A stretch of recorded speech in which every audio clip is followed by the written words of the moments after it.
Gibbo presents.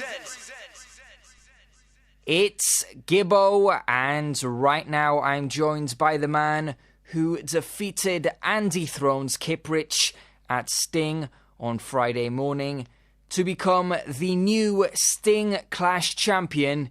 It is Ryno. Yes, definitely. Good evening, England. After the show had come to an end, you left Jam World $30,000 richer, with the championship belt in your possession and as the talk of the town. Could you describe the emotions you felt and the thoughts that were going through your heads in the moments immediately following your victory? Well, it was an overwhelming feeling, and I felt the same way that Kiprich had felt when he won 3 years ago. So, it was just a great feeling overall. Did you put your name forward for the clash as soon as it was announced, or did you decide to enter at the last minute? No, because I was supposed to perform, and eventually they said they wanted me to clash because there was no one to do it. And at first I was very resistant because I didn't really want to clash. I wanted to went out there and did a set and a performance and a catalog of songs which the people knew. So eventually, and then someone said, no, it's really a good, it would be a good look for you. So, at first I never knew I could did, but, I went and I did my homework and I did some stuff and, eventually paid off. Would you have entered if there had been no money up for grabs?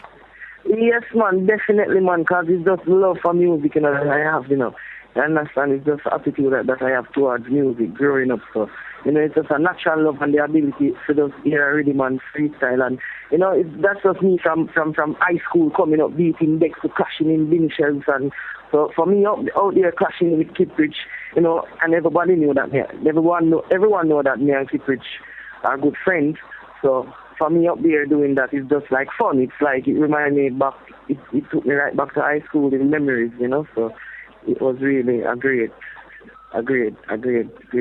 challenge and a great experience. I have to ask the obvious. What are you going to do with the $30,000? Have you spent some already? No, because I would do the same thing. I'm going to do the same thing that you would do if you had won $30,000, save and invest in it. I know that's the best way, right? So you don't know money comes and money goes. So you have to just in control and don't let it be in control of you. So you just save and invest, right? Are there any projects or business ventures that you're looking to invest in? Well, it's music, and I know no other business than music because I'm a musician, and as I said before, it's an attitude, so it's a natural love that I have for music, and I know I have the talent, so, and being an artist that was around by Cycle, I've learned enough in terms of where promotion is concerned, so, that's where I think I'm going to exercise my strength right now in my career. How did you celebrate your victory on Friday morning? Well, we just went home and, listened to some songs and that's it, and we just talked about it. But, it's just like everyone was more exciting than I was, so, but it was okay. Not much to celebrate.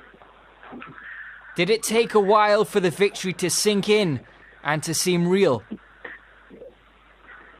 At first, because it was like so easy, I was really wondering like what was going on. Is Kiprich really the undefeated champion for 3 years? It was just like this quick, like, come on.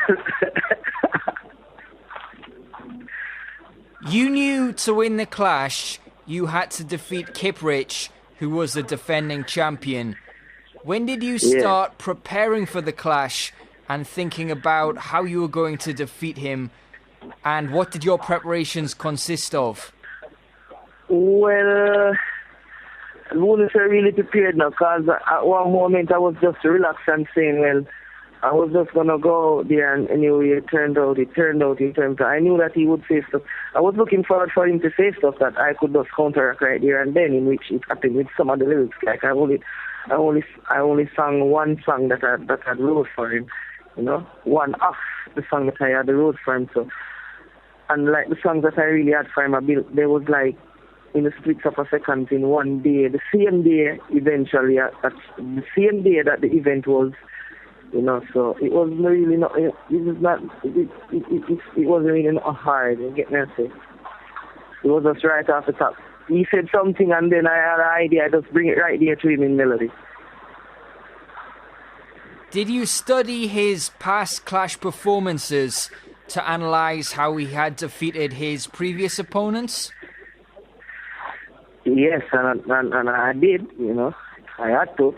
Because I know that Kiprich is a very talented and great artist, and the way Clash is concerned, he's very good at that. So I had the words to not watch his performance. But that first, when I started, I was like, not hard, you know. So I was more focused on me being out there in front of the people, talking to them. That was my focus. My fear wasn't the artist. My fear was the fans.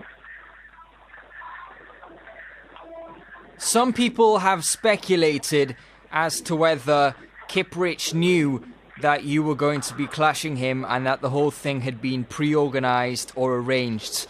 Can you confirm or deny this? Kiprich knew. He knew because one of his friends called and asked if I was one of the opponent, and I told them then if they're asking, then I guess then that's how it goes, because they must hear for them to call me and ask me that question, right? So I knew. He saw me backstage before he went up and he said, "What? I can't believe me, I have to go kill my friend." So I don't know. And he turned the other way around. He died. So when he appeared surprised on stage and said, "Is this a joke?" that was all an act? When he said that, he was doubting me. So I was in my mind, I was saying, "Is this a joke? I'm going to show you who is the joke." That's what I was saying in my mind. You know, I'm going to show this guy who's the joke. Do you think we saw the best of Kiprich at Sting? It seemed that he was rather slow to get his lines out, which allowed you to beat him to the punch. Would you agree with this? Well, if I agree with it, it's because he got nervous. Because over the years, Kiprich have never really clashed artists that is in his group, or his generation. It was more like veterans like Ninja Man, Merciless, Tony Mataran, which is a selector. He's not classified as an artist. So, you know, you want to say Kiprich have been getting a real match over the past year. No, he just got a real match now. So, you know? Do you think he took you seriously as an opponent? Yeah, else he wouldn't have lost, because he has feared. He didn't even know what to say. Because he noticed if he said something, I would rhyme off it. So he don't even know, he was pick and choosing what to say and what not to say. You get me? Because, you know, I'm very quick like that. He always dresses for the occasion when he's going to war. What did you think of his outfit?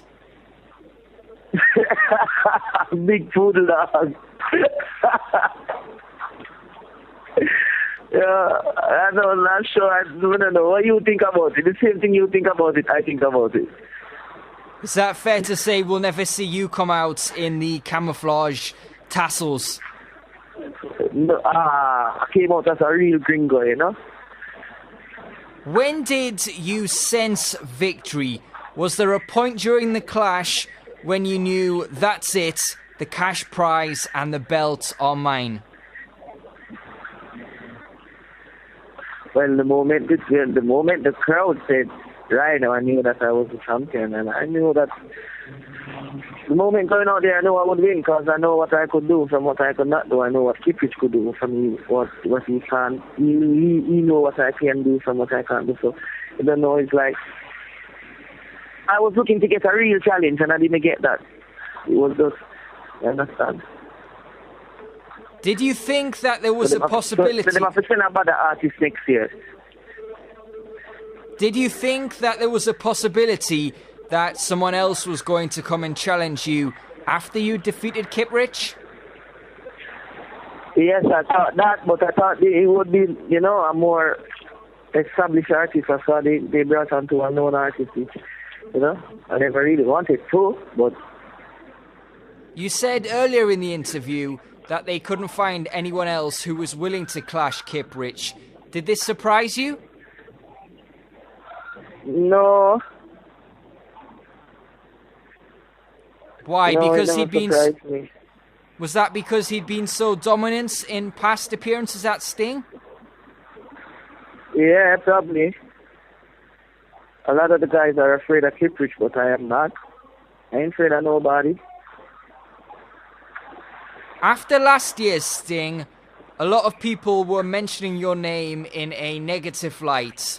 This year, you're once again the topic of many dancehall fans' conversations, but for a much more positive reason. Can you compare your mindset now to 12 months ago? Surely you must be a lot happier with your position and the way you're perceived going into 2014 as opposed to 2013? Yes, definitely, because last year this the same thing that I've done with Kiprich. That's exactly what I wanted to do, just entertain the people, me and Popcorn, and instead he took it the other way and pushed me off the stage, and things went in a rampage. But I apologize to the fans. I had apologized to the promoters and the fans and the media and all of that, and but in the eyes of the people, I was the aggressor, in which I wasn't. You understand? Because you don't know, but I'm much happier now, and I give thanks to life, and give thanks to God for me, and just persistence is the key, and it never break me down, but I carry on and know, so I have to brush off and go again. There's a huge amount of buzz and hype surrounding you at the moment after your victory. How do you manage to sustain this and use your victory at Sting to take things to the next level for you career-wise in 2014? Well, just to maintain my calm, to maintain my humbleness, my my militancy and all of that, and just to make sure that I have the right people around me, who's gonna give me the positive energy. You get me? So basically, that's the main thing I'm focused on right now. Do you have plans to expand Garrison Records? Yes, definitely in the future. Are you looking to take on board some new members? Definitely in the future, but right now it's just Ryno. And last question before we finish, Ryno. Do you intend to defend your Sting Championship belt at next year's staging of the show, or have you not thought about that yet? I am gonna get all and die with that belt. Nobody's gonna take that belt from me. Nobody. And I mean it. Ryno, thanks a lot for your time. Gibbo.